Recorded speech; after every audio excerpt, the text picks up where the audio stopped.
बंधुओं नमस्कार। पुस्तक प्रभात में आप सबका स्वागत है। मैं जगत नारायण दूसरे प्रकरण में इस पुस्तक की समीक्षा लेकर के आया हूँ। आज मैं जिस पुस्तक का जिक्र करूँगा उनके लेखक दुनिया के महान दार्शनिक, चिंतक और तेरापंथ धर्म संघ के 10वें आचार्य महाप्रज्ञ जी। आचार्य महाप्रज्ञ जी ने कहा, यह उनकी पुस्तक है। उनके बारे में मैं संक्षेप में बताना चाहूँगा। उनके आभा मंडल के अंतर्गत जो व्यक्ति भी आया, यह तो निश्चित है कि उसने अपना आचरण, अपना जीवन में कुछ न कुछ सकारात्मक परिवर्तन किया।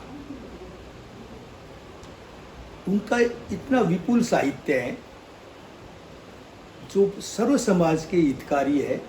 इस प्रकार का उन्होंने साहित्य को रचा। उनके साहित्य को उपलब्ध कराने में मुझे आज तक श्रीमान राजेश चेतन एवं श्रीमान सुरेंद्र जैन एडवोकेट, उन्होंने मेरे को इनका काफ़ी साहित्य उपलब्ध कराया।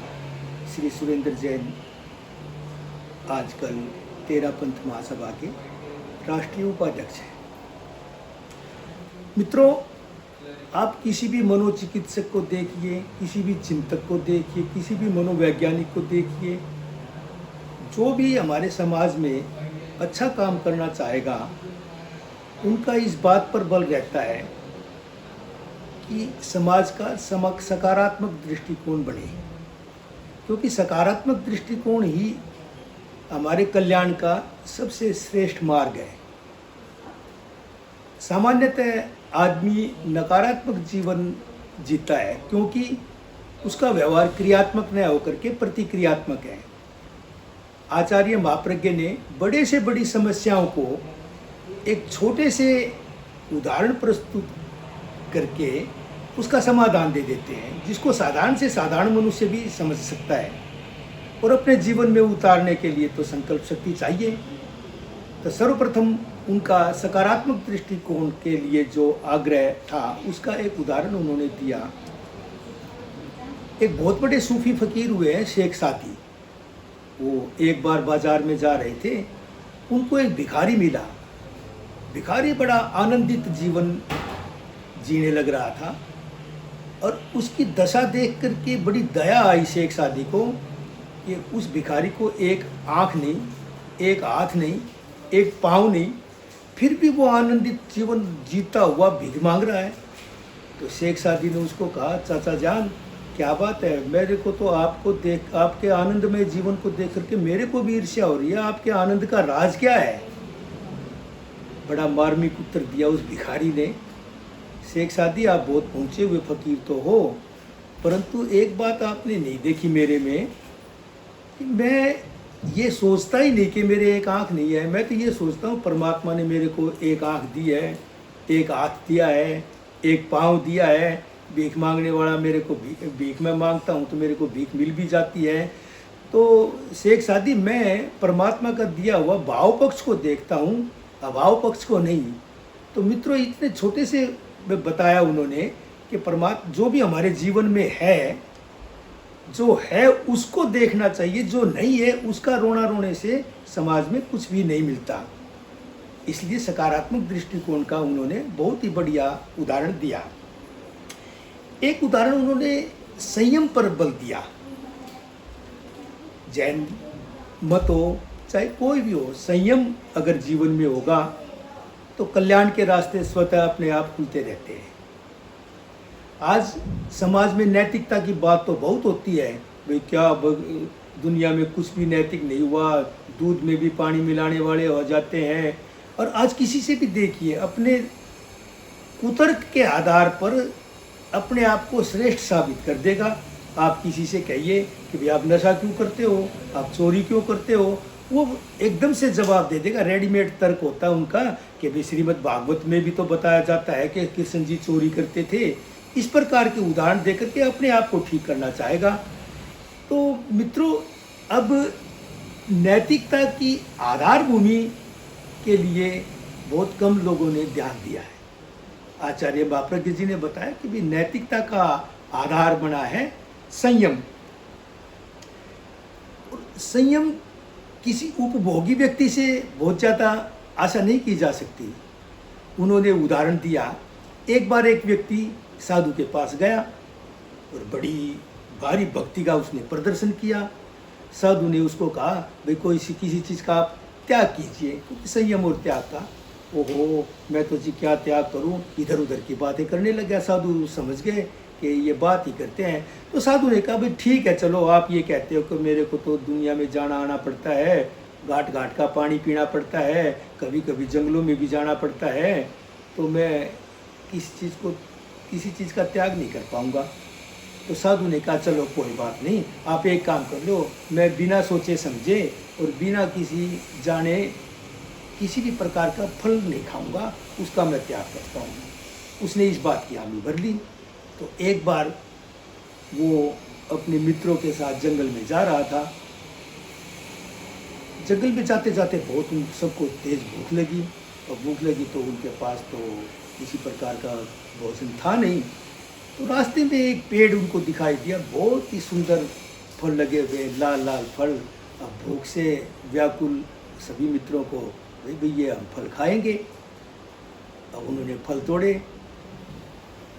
कल्पना तो वही है, जैसे किसी को संतरे का पेड़ दिखाई दे तो वो सारे के सारे संतरे खाने की इच्छा उसको होगी। अब उस सारे के सारे वो तो लिया है, और उसने कहा, उसके जिसने त्याग किया हुआ था उसको कहा, ले भी तुम भी खाओ। उसको पता नहीं था भी ये किस प्रकार के फल है। वो बोला, भी मैं तो नहीं खाऊंगा। बोला, ठीक है, तुम फिर पेड़ गिनिए, हम फल खाते हैं। अब फल खाने के बाद सारे के सारे धीरे धीरे बेहोश हुए, बेसुध हुए। अब उसके मित्र, जो उनका मित्र था जिसने फल नहीं खाए थे, उसने उनको हिलाया डुलाया, परंतु वो तो सब के सब गहरी नींद में सो गए थे, सब के सब चिर निद्रा में समाप्त हो गए थे। तो अब उसने संयम पाड़ा, त्याग पाड़ा, तो उसके प्राण बच गए। इसके बाद आचार्य बाप्रज्ञ जी ने एक और बात बताई। हमारे सभी ग्रंथों में, भारतीय विशेष तौर पर भारतीय ग्रंथों में इस बात के लिए बड़ा बल, दो शब्दों का बड़ा प्रयोग हुआ है, प्रेय और श्रेय। प्रिय क्या चीज़ है और श्रेय क्या चीज़ है, इस पर बल देते हुए आप देखिए, आजकल हम शादियों में भी आइसक्रीम खा लेंगे, मीठी तो लगती है परंतु उसका परिणाम जो है दुखद होता है। चीनी खाते हैं, मीठी लगती है लेकिन परिणाम बड़ा दुखद होता है। परंतु अगर किसी चीज़ को इस बात का पता हो कि भी प्रेय क्या चीज़ है और श्रेय क्या चीज़ है, वो इस बात का ध्यान रखेगा। उनका उदाहरण दिया उन्होंने, है तो भारतवर्ष से बाहर के दोनों उदाहरण। एक व्यक्ति को बड़ी चोरी करने के अपराध में फांसी की सज़ा दी गई। अब फांसी की सज़ा जिसको मिल जाती है, उससे पूछा जाता है कि भाई आपकी अंतिम इच्छा क्या है। तो उससे भी पूछा गया कि भाई आपकी अंतिम इच्छा क्या है। तो उसने कहा कि मैं मेरी माँ से मिलना चाहता हूँ। उसकी माँ को बुलाया गया। वो बोले, मैं कान में कुछ कहना चाहता हूँ। उसकी माँ को पास बुलाया गया। उसने अचानक अपनी माँ के कान को काट खाया, खून से लहूलुहान हो गई उसकी माँ। एकदम से सुरक्षा प्रहरियों ने उसको हटाया। भाई भले आदमी, तुमने ये क्या किया? तब उसने बताया कि भी मैं छोटे बचपन में, छुटपन में किसी मेरे सहपाठी की एक बार पेंसिल चुरा लाया, तो मेरी माँ ने कुछ नहीं कहा, पेंसिल पास रख ली। उसके बाद मैं दूसरे दिन उसकी किताब उठाई, वो भी रख ली। इस प्रकार से मैं धीरे धीरे चोरी करता गया और अपराधी बनता गया, और ये दिन आज देखना पड़ रहा है। अगर उसकी माता का संस्कार अगर पहले से दिया होता तो संभवतः है वो दिन उसको आज नहीं देखना पड़ता। ये प्रिय तो लगा उसको चोरी का सामान, लेकिन श्रेष्ठता क्या है, श्रेय क्या है, इस बात का उस माता जी ने अंदाज़ा नहीं लगाया। दूसरा उदाहरण दिया उन्होंने दूसरे महायुद्ध का। जर्मनी ने हालैंड पर आक्रमण किया हुआ था और बुरी तरह से हालैंड के शहर को लूट रहे थे। अनेक शहरों को लूटते लूटते एक जर्मनी सैनिक को बहुत सुंदर हीरा मिला। उसने हीरा को देखा और एक डिबिया में बंद करके अपनी माँ के पास भिजवा दिया। भाई माँ, अच्छा माँ उनकी समाचार पत्रों में पढ़ रही थी कि भाई जर्मनी के सैनिक हालैंड के शहरों को लूट रहे हैं। उसको पता था भी तेरा बेटा भी वहाँ लूट मार में होगा। तो हीरा को देखा, उसने पत्र में लिखा कि माँ ये मेरे को हीरा मिला है, तेरे को बड़ा पसंद आएगा। उसकी माँ ने जो थी वो प्रेय और श्रेय को समझती थी, समझने वाली माता थी। उसने वो हीरा वापस लौटा दिया कि बेटा आप जिसका हीरा है ना, ये उसी को वापस दिया। मैं कभी भी किसी चोर की माँ कहलाना पसंद नहीं करूँगी। इतनी उत्कृष्ट कोटि का उदाहरण उन्होंने दिया कि प्रेय क्या है, श्रेय क्या है। हमारे समाज जीवन में छोटी छोटी बातों पर ही हमें ये ध्यान रखना चाहिए कि हमारे लिए श्रेष्ठ क्या है। बड़ा सुंदर उदाहरण और भी दिए उन्होंने, अनेक चित्त संभूति संवाद का भी। इतना समय अपने पास नहीं है। एक आचार्य मापरगी जी ने मन की चंचलता का बताया। मन की चंचलता अगर होगी तो वो कहीं ना कहीं हमारे विकास में बाधक बनती है। मन की चंचलता का पता तो लगता नहीं। एक बार एक साधु अपने शिष्य के साथ जंगल में जा रहे थे। जाते जाते बहुत सुंदर उनको उद्यान मिला और चाह के लिए भाई ये तो बहुत बढ़िया स्थान है, इस पर मैं अपना ध्यान लगाऊं। अब गुरु ने तो ध्यान लगा लिया, वो तो समाधि में चले गए। जो उनका शिष्य था वो चंचल था, कभी इधर देखे कभी उधर देखे। उसका चांचल्य जो था वो उसको टिकने नहीं देता था। थोड़ी सी देर में झाड़ियों में से कुछ खुशखुसाहट आई। शिष्य को तो ध्यान गया उसी तरफ। उसमें से थोड़ी सी देर में शेर निकला। शेर निकलते के साथ उसने अपने गुरु को जगाने की कोई सजग किया। गुरुजी जागो, शेर आ गया है। गुरुजी तो समाधिस्थ थे, वो तो उठे नहीं। जो ही धीरे धीरे आया, शिष्य भाग करके गुरुजी को जाने दो भाड़ में, वो अपने एक ऊंचे पेड़ पर बैठ गया। अब शेर आया, गुरुजी तो समाधिस्थ थे। अब शेर ने गुरुजी को सूंघा, चला गया।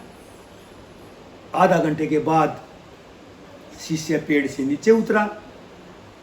गुरुजी आप तो पता नहीं किधर थे, ध्यान लगाए हुए थे, शेर आया था और आपको सूंघ कर चला गया। गुरुजी बोले आया होगा। बोला जी आपको देखा भी उसने, सूंघा होगा। इतनी देर में गुरुजी की पीठ पर एक मच्छर आ गया। मच्छर ने काट खाया। सपाकते सी बेचैन होकर के गुरुजी ने उस मच्छर को उड़ाया। उसका शिष्य जो था वो हंसा। गुरुजी बोले भी हंसता क्यों है? बोला जी आप शेर आया तब तो कुछ भी नहीं बोले, और अब एक मच्छर के काटने से आप इतने बेचैन हो गए।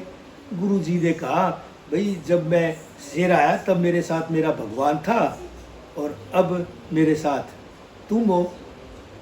तो जब व्यक्ति की चंचलता होती है तो भय उसको होता है।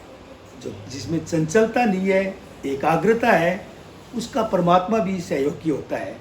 तो मित्रों, सामान्य रूप से हमारे को सकारात्मक दृष्टिकोण, मन की एकाग्रता और संयम, इस प्रकार की चीज़ों को पालना चाहिए। संयम का अर्थ ये नहीं है कि हम सारी चीज़ों का त्याग कर दें। कम से कम इतना तो होना चाहिए भी मैं 10 साल के बाद क्या चीज़, आज से मैं कुछ त्यागूंगा और 10 साल के बाद एक चीज़ कम करूंगा, उसका त्याग करूंगा। इस प्रकार से सकारात्मक दृष्टिकोण, नैतिकता का विकास करते हुए संयम का पालना, प्रेय और श्रेय को देखना और मन की चंचलता का अल्पीकरण कम करना, ये छोटी छोटी बातों को भी अगर हम लेंगे तो हमारे जीवन का विकास, कल्याण का मार्ग सब कुछ खुला रहता है, खुला रहेगा।